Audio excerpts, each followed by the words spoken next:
Dalam tradisi Islam kita mengenal dua identitas Al-Quran ya. Pertama, Al-Quran sebagai teks. Al-Quran adalah kode komunikasi dalam komunikasi verbal antara Allah sebagai komunikator dengan manusia sebagai komunikan. Kita mengenal istilah Alkitab. Alkitab sering dihubungkan dengan Fis-Sutur yang tertulis dalam lembar-lembar. Kemudian kata Al-Quran itu sering diasosiasikan untuk menyebut yang Fis-Sutur, yang apa di dalam, yang tertanam dalam mental kita, dalam diri kita.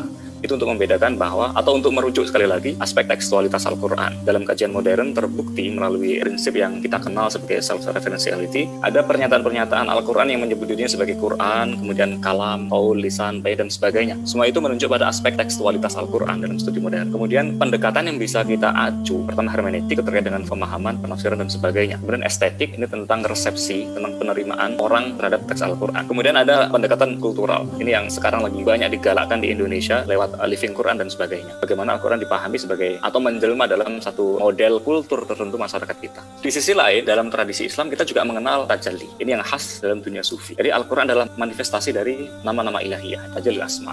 Kalau Al-Quran dipahami sebagai hasil dari tajalli asma, maka secara ontologis Al-Quran adalah wujud, yaitu pengungkapan secara verbal dan tulisan dari semua tingkatan wujud. Al-Quran adalah ar-ramzu ad-dar, satu penanda untuk semua yang ditandakan, semua al-madlul dalam semesta. Sebelum Al-Quran yang kita pahami atau kita terima bertransformasi ke dalam wujud materi menjadi bahasa Arab yang terkodifikasi sekarang ini, pada mulanya Al-Quran adalah realitas sederhana yang terbebas dari segala entifikasi yang bersifat kontingen. Jika kita terima bahwa realitas ini bergradasi seperti diterima, maka konsekuensinya pemahaman terhadap Al-Quran juga bergradasi, jadi bertingkat. Jadi pendekatan yang bisa kita pakai adalah hermeneutik sofistik, dalam arti yang transformatif, yang menjadikan diri kita sebagai lokus bagi kalam Tuhan. Jadi bukan sekedar sebagai teks yang terpisah dari diri kita.